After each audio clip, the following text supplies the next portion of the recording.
Hello everybody and welcome to today's vlog. Now today's vlog is going to be all about, so far, what I've come across, the worst air disaster ever to hit here at Hatfield Moors.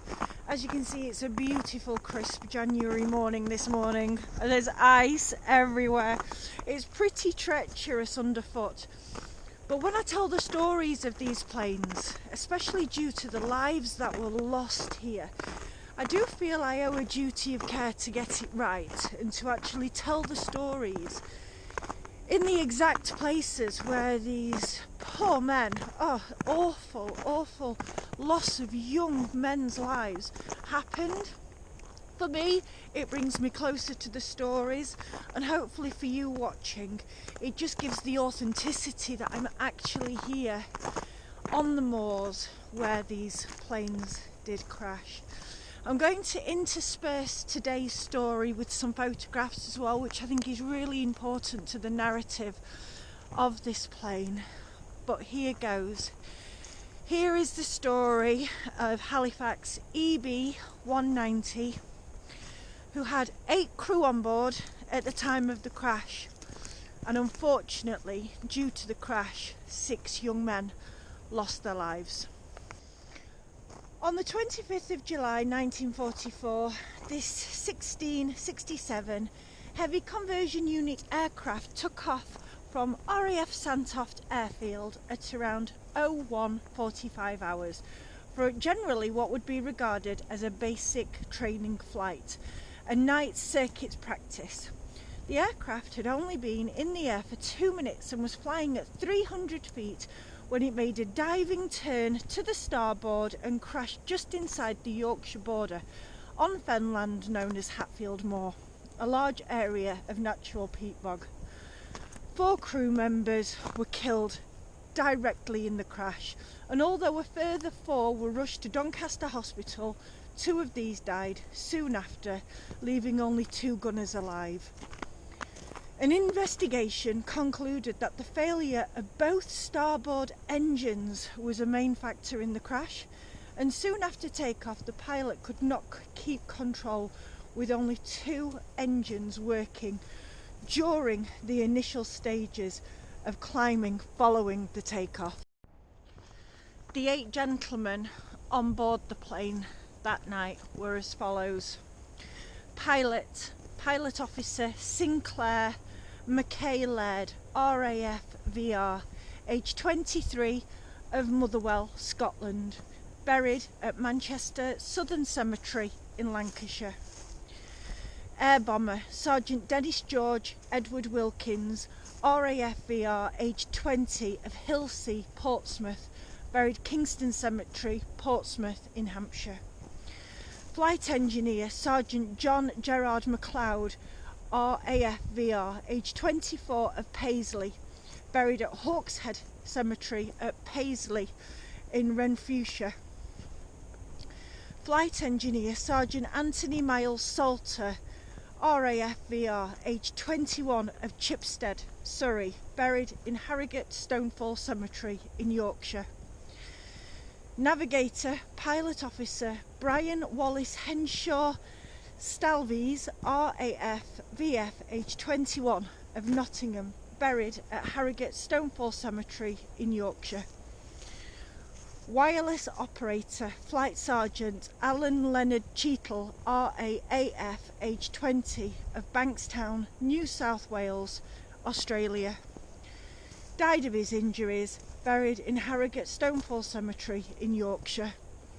The 2 survivors of the crash were Air Gunner Sergeant J.M. Wishart, injured. No further details were known about this gentleman. Then Air Gunner Sergeant Eric George Woodward, RAF VR, of Tenbury Wells of Worcestershire, who again was injured.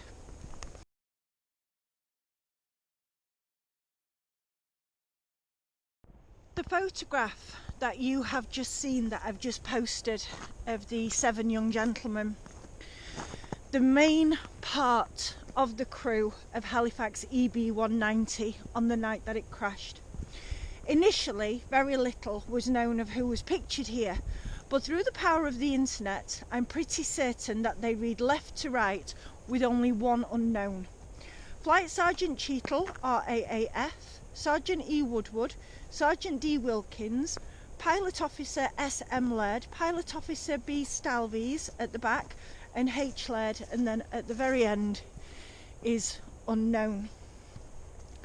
Just to let you know, all of the information that I'm reading out from this comes from the Aircraft Yorkshire website, and a very good friend of mine, Rich, has done all of the research into this, and he's been kindly helped by a lot of the family members. At the end he does thank them, and I'm going to do exactly the same, because without people coming forward and helping us put the pieces together of where things are, where crashes are, things like that, we'd never know. We wouldn't have this history in our hands today. So if anyone knows anything about anybody that crashed here at Lindholme or served here at Lindholme, do let me know, because I just love coming across these stories, and without people telling us, we can't join the dots to put these stories together. So, through correspondence with Sinclair Laird's family in 2010, it transpires that the photograph was probably taken just before Sinclair was married, and almost certainly at his stag night in June 1944. His brother is known to have attended his party. Sinclair Laird was only married for 6 weeks before he was sadly killed in this accident detailed above, and while buried in Manchester and combined with the Commonwealth War Graves Commission listing his wife as being from Northenden, Manchester, he was actually a Scot, as perhaps his surname would suggest. He lived in Motherwell, where he worked in the police before enlisting. He received his commission on the 18th of May 1944 to pilot officer on probation for emergencies. The man shown second right on the picture is Hector Laird, Sinclair Laird's brother. He served in the RAF as ground crew during the war, spending time in Lincolnshire and later in the Middle East. He passed away in 2000.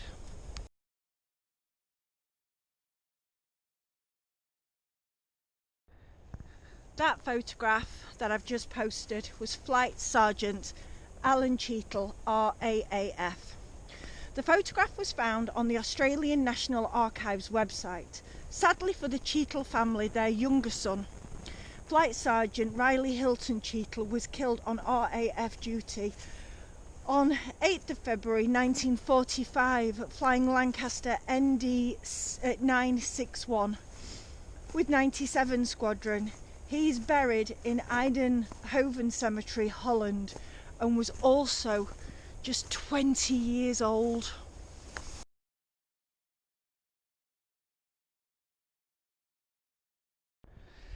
This last picture, or the last picture, not the last, I've got plenty more, was Sergeant Eric Woodward. There might be another vlog dedicated to Sergeant Woodward and the crash that unfortunately eventually killed him, but right now I will concentrate on EB190. Sergeant Eric Woodward, he recovered from his injuries and would join another crew also training at Sandtoft. Sadly, on the 10th of October 1944, their aircraft, Halifax LL501, crashed into the banks of the River Trent, not far from where EB190 came down, killing all but his new pilot. Eric Woodward's body was never found, and he is commemorated on the Runnymede War Memorial.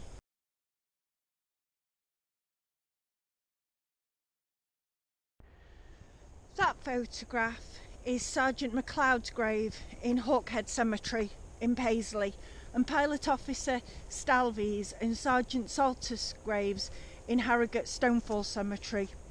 Brian Stalvies received the commission on the 17th of March 1944 to the rank of Pilot Officer on probation for emergencies. So where did EB190 crash? It does give an exceptionally detailed account of the crash, but it doesn't give any coordinates. So we've had to try and piece things together again with the help of Rich from the website. We know of the locations of most of the plane crashes out on the moors in a certain area. So we know where W5557 potentially crashed to a certain area of the moor. We know where PB, the Lancaster bomber, crashed. We know where the other plane crashed, which is the memorial site to W5557, but it's not that plane. We've got a good idea of where all of the plane crashes are on the moors. They're the ones that have been recorded and of which we know kind of all about. So when we got a photograph taken in 1948, just a few years post-war, which I'll put up in a second, you can see clearly the remnants of a plane crash. You can see that it is a debris field which is spread out over quite a large area. And I'm just walking up to the corner, which I'll be able to show you in the photograph in a minute. And in front of that corner, which is where the road is to Lindholm Hall, and then the sandbank that Lindholm Hall is set on, as you can see from the photograph, the debris field falls directly in front of Lindholm sandbank. So while I walk there, I will show you the photograph and you can make up your own mind.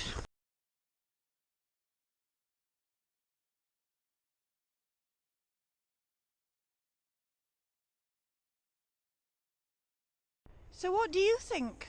Leave your comments below. Do you think that that's a debris field as well? Do you think that it is scattered as if a plane is coming to crash and the bits that couldn't have been salvaged have just been left in the peat? Behind me, as I stand here, is the track to Lindholm Hall. Behind me here is the sandbank. That is where Lindholm Hall sits, and if I do a 180-degree turn over here, you'll see the lake. That lake used to be the peat moors.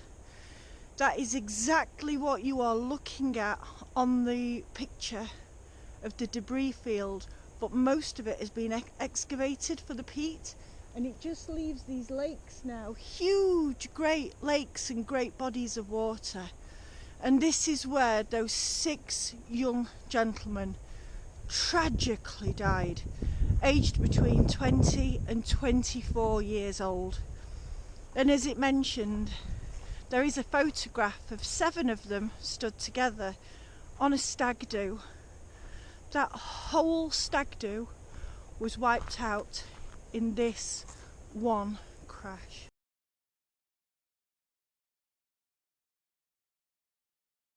And so, just like Rich, I would now like to give thanks to the families that allowed these photographs to be published and for the stories of these brave young men to be told.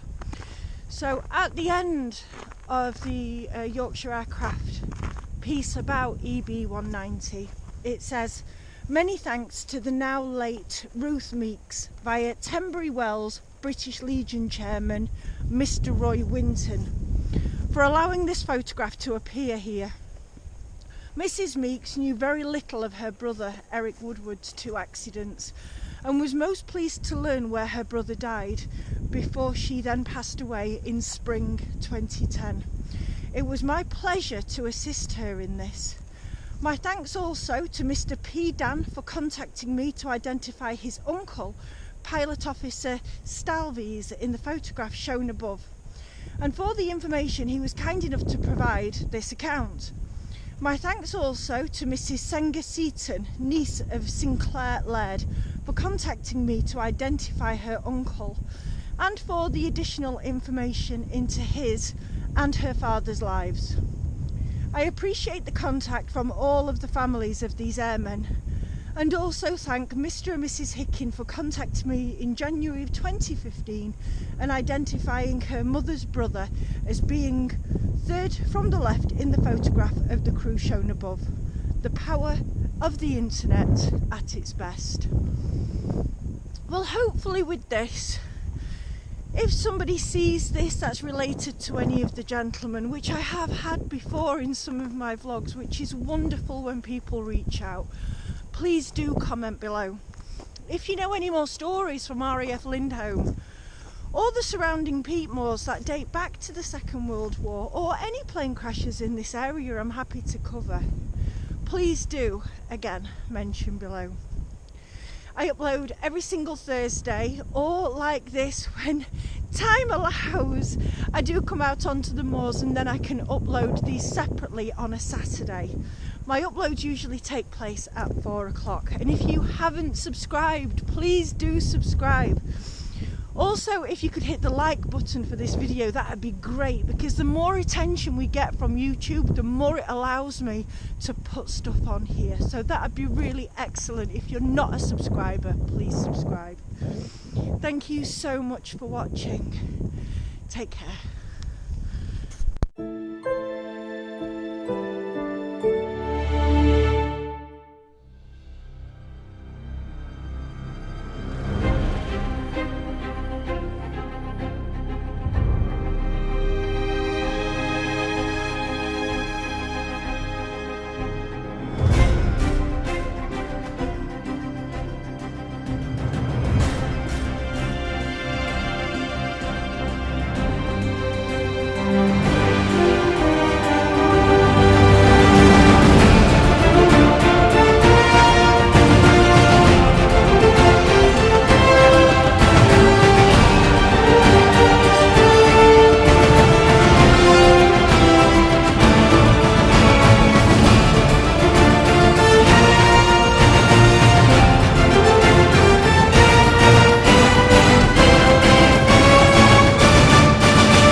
Did you like that vlog today?